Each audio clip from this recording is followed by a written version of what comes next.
Hello and welcome to Precon Decon, the video series where I deconstruct the pre-constructed decks of Magic the Gathering's history. In this video we're going to keep looking at the MTGO Mirage block decks. We're going to move on and look at Night Terrors, which is a mono black deck. Let's take a look at the deck list.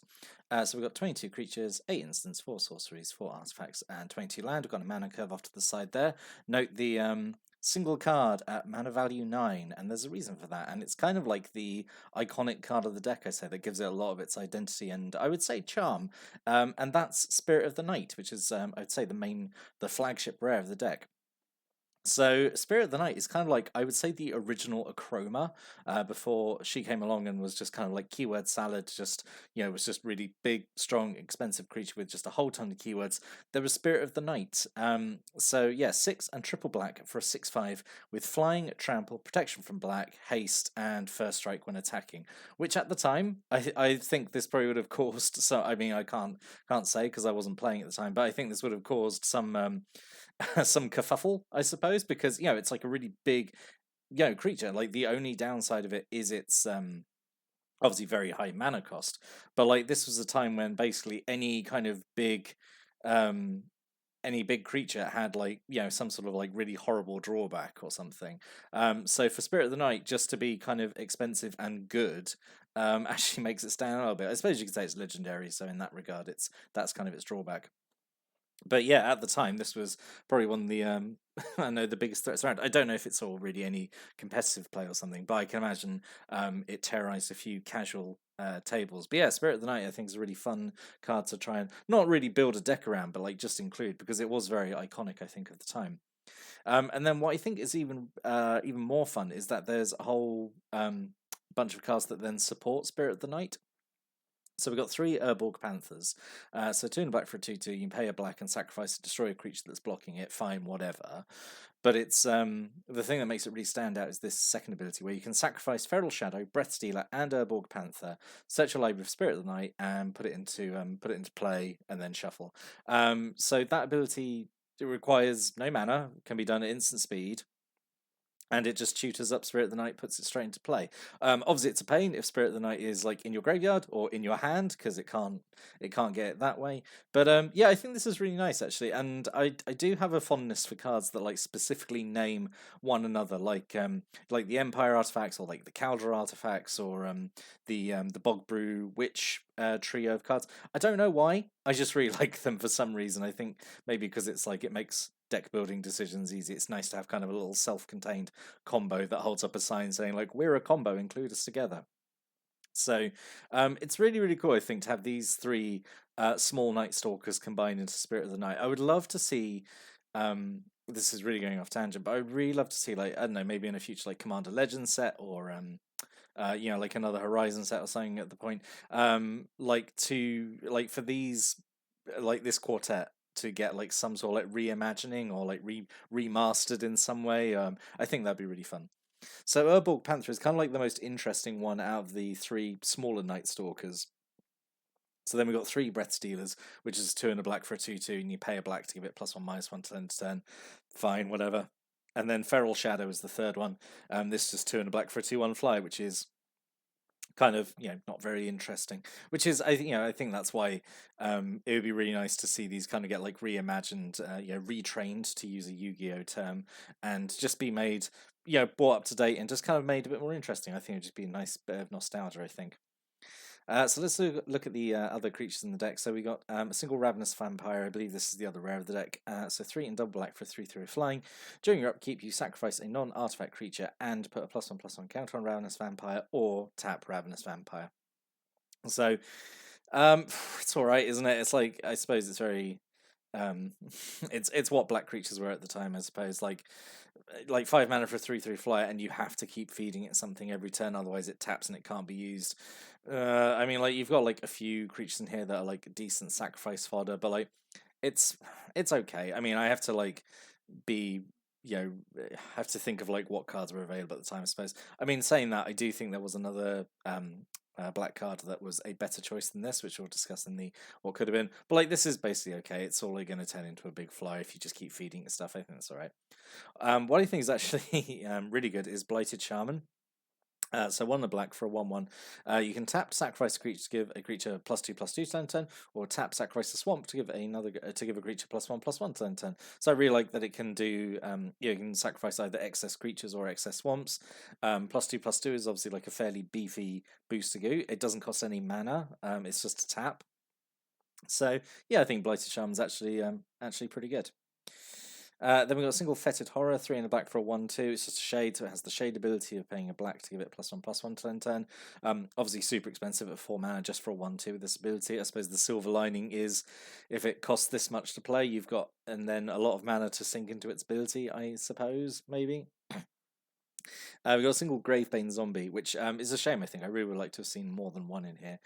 So 3 and a black for a 3/2. If it dies, it just goes back on top of the owner's library. And I used to think this card was so cool, because I think it was in 6th edition. I definitely remember having like a copy of it and thinking like, whoa, this is so powerful, it never dies.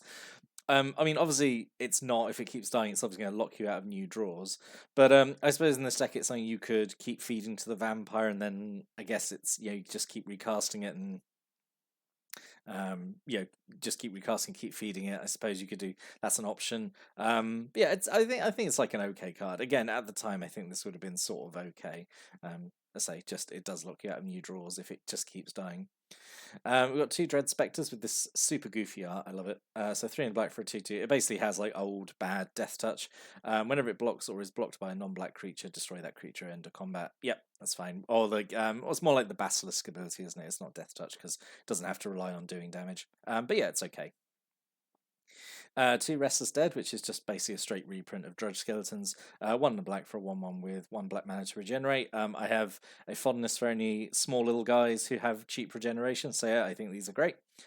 Ian Miller art especially makes it just perfect. Love it. 2 Skulking Ghosts, 1 and a black for a 2/1 flying, which is actually pretty decently costed. But if it becomes the target of a spell or effect, it gets buried. So it doesn't get sacrificed, it is buried, which is a destroy effect that doesn't allow for regeneration. Don't know why it was done this way. I don't know why it wasn't a sacrifice instead, but it is what it is. Yeah, I think it's okay. It's all like a 2 mana 2/1 flyer in black, which like at the time it didn't get like flyers this efficient normally. Or if it did, they had a drawback. And I suppose like, okay, like it gets targeted by something and then it dies. Big deal. At least then your opponent targeted it rather than something else that was maybe more worth targeting. So it can serve as maybe like a bit of a lightning rod, I suppose, for something. I guess maybe I'm just like I'm spitballing here. I still think it's okay though. It's kind of like an aggressive cheap flyer when there just weren't that many choices for that at the time. And then 2 Wall of Corpses, 1 and a black for a 0/2. You can pay 1 black and sacrifice it, destroy target creature blocked by Wall of Corpses. This I think is actually pretty good because it's only 1 mana to do that ability. It doesn't have color restrictions, which like a lot of black removal effects did at the time. Like it can destroy black creatures or artifact creatures, which I say black removal spells at the time kind of definitely couldn't touch really. And so yeah, I think this is actually quite nice. It's cheap. It comes down. It's not like a great defender when it actually gets to it, but it's a really cheap activation cost. And like I think it's just like a really good deterrent because you don't want to attack into it when like this is untapped and like you've got a black mana open because obviously whatever it blocks is just going to immediately going to die. So yeah, I think this is actually pretty nice.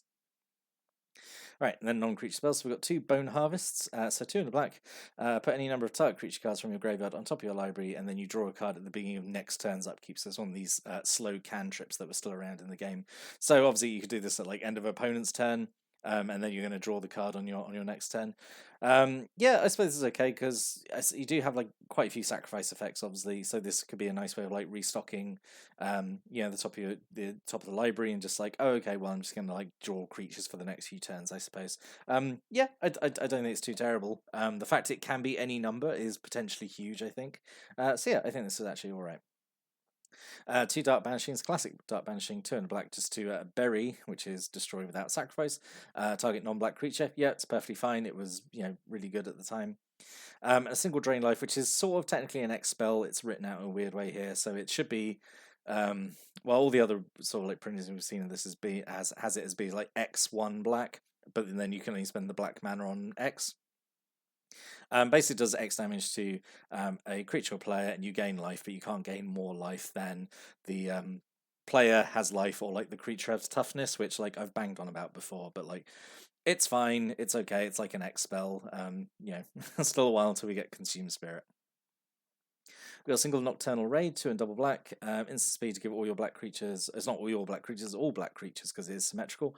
All black creatures get +2/+0 to 10. This is expensive, obviously by today's standards, like 4 mana for like only just like for +2/+0 only for like creatures of a certain color is obviously not amazing, but like at the time, again, I feel like I'm gonna be saying a lot in these Mirage block decks. Like at the time, this was kind of okay.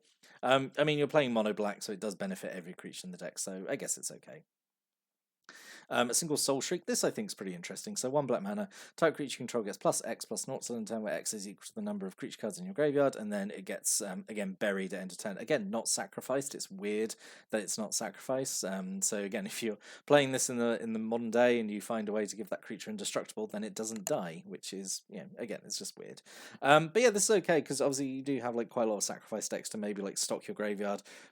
It's 1 black mana for potentially like quite a big buff, depending how many dead creatures you've got, obviously. And then the creature dies at the end of turn. But like, if it's potentially game out of nowhere, that could be okay. Like for 1 black mana, I think this has got quite a high ceiling. We've got a single Carevex Hex, 3 and a black, does 1 damage to each non-black creature and then an additional 1 damage to each green creature. So basically bad black pyroclasm, I suppose. Obviously, like, it's double the cost. I mean, like, obviously, it's not red. It's not going to be as efficient at burn as red. But like 4 mana to just do 1 damage to non-black creatures is pretty weak, I think. I mean, this is the thing. It is symmetrical. It's not like it's non-black creatures like your opponent's control, because that just wasn't a thing at the time. You are playing mono black, so it doesn't hurt your stuff. There were like creatures were generally a lot smaller at the time, so I guess this was kind of okay, I would say. We've got a single Shallow Grave, which is actually one of the big money cards in the deck, and I think like at the time its rarity was just like common or uncommon or something. But yeah, it has a really high secondary market price because the effect is really good. So 1 a black instant, put the top creature card from your graveyard. So this is still like a period in Magic's history where like graveyard order like really matters. It still technically matters these days. But like no card like refers like the order of stuff in your graveyard, whereas this is from a period that does. So anyway, put the top creature card from your graveyard into plays that was just played. It has haste, and then it gets exiled at end of turn. So you basically unearth the creature for like 2 mana, which is like really good. I mean, especially if you have. I was gonna say, ooh, does it target? Would it help Spirit of the Night? Ooh, I'm not sure what the Oracle wording is. I'm not sure you get Spirit of the Night out with it. But you got obviously other creatures in here that can like really benefit from just suddenly popping up and then taking a swing and then they get exiled. But like really good, I think, for 2. Essentially unearth a creature for only 2 mana and at instant speed as well, which I think is really big. Get a surprise blocker out or something. So I think that's pretty good. 2 Stupors, 2 and a black. Target opponent discards a card at random, then chooses and discards a card. Technically, strictly better Mind Rot, I suppose, because it's 1 random discard and then a choose and discard, which and Mind Rot is obviously just choose and discard 2. So this is actually a really nice inclusion. I think quite like this. And then a single Withering Boon, which is a black counterspell, which is absolute madness. Summon a black, and you pay 3 life, and you counter a creature spell, which is all right. Note that it's an interrupt because again, it comes from a more wacky time in Magic's history where we had different card types that just don't exist anymore. This is okay. I think no one expects a black counterspell, so this is I think an all right inclusion. And then we've got a couple of artifacts. A single Phyrexian Vault, so 3 mana. You can spend 2 and tap, sacrifice a creature to draw a card. Again, we're kind of leaning into obviously like a lot of sacrifice and recursion effects in the deck. So this is nice just to turn creatures who are maybe going to die anyway into card draw. That's obviously okay. I suppose what you could do something here with Gravebane Zombie and like do some sort of recursion there, maybe that's possible, I suppose. And then this is kind of wild to me. Not wild is maybe an overstatement, but like 3 Charcoal Diamonds. So 2 mana, it comes into play tapped and taps to give you black mana. And like we don't have, I know we've got Spirit of the Night, but like that's the only really expensive card. Like the rest of it is all like fairly cheap, I suppose. I mean, you've got. I'm trying to think. Like, I guess you've got like the that shaman who sacrificed swamps, but you've only got like one of them, so it's not like you need the excess mana. I think this is just here just to help you ramp out into stuff, obviously a bit quicker and kind of like maybe flood the board with stuff. So yeah, it's okay. But maybe three was probably over excessive. I think maybe like just two would have been fine, and then an extra copy of like another creature or spell would have been okay. And then 22 swamps. So let's talk about what could have been. First, I'm going to go to the card that I think should have been here instead of the vampire. And actually, again, it's another card like Spirit of the Night. I would like to see get some sort of like modern reimagining, which is Mirage of Urborg. So 3 in double black. Before Miri, there was Mirage for all your catgirl needs. 3 in double black for a 2/3. First strike when attacking, and you spend 1 black to put a +1/+1 counter on Mirage, but only when a black spell is successfully cast and only once for each spell. So it does trigger off opponents playing black spells as well. And obviously, you're playing mono black. This ability I think would be really, really good, and like she just becomes like a really big first striking attacker. So I think that would have actually worked better than the vampire, I think, personally. As for other cards, it's crazy to me that we're playing mono black and we don't have Dark Ritual in here. I think that's insane. Definitely could have had maybe like 1 or 2 of these instead of like 3 charcoal diamonds, so we could like really burst out and have like have a big turn like early on. And Ashen Powder I thought could be kind of fun here. So 2 in double black, you put a creature card from an opponent's graveyard into play under your control. So it's just like a raise. I was going to say raise dead effect, not raise dead effect, or animate dead. But get a opponent's creature back. But then obviously that's dependent on your opponent having decent creatures. So yeah, that's just what I thought could have been in here instead. But yeah, I think Mirage definitely instead of Vampire for sure. Yeah, so that was Night Terrors. I think it's quite charming. Definitely, maybe it's. I don't think it's maybe the best of these Mirage decks, but I do think it stands out the most just because it has Spirit of the Night in it, which was like such an iconic card for like I think quite a while. Just because it was for a while it was just like the biggest, meanest creature in the game. So really nice that they kind of like built a deck around being able to get it out and cast it and use it and just have a bunch of fun with it. Aside from that, I think it's fairly standard, just like mono black. Like some sacrifice stuff and a bit of removal. Yeah, it's pretty basic, but then again, sets were less complex those days. But yeah, I'd like to know obviously what you think about this deck. Stick a comment below. Maybe if you played this deck online when it was released, or if you had any of the cards in there, if you have any thoughts or comments or stories, opinions about any of them. Did you ever, have Spirit of the Night yourself? Did you manage to do the whole Nightstalker combo and like sacrifice them all and like summon it from your library? That'd be super cool if you did. Like, stick a comment below about it. But I'll be back next time. I'm going to look at the last of the Mirage MTGO decks. So until then, thanks for watching and listening, and have a great day.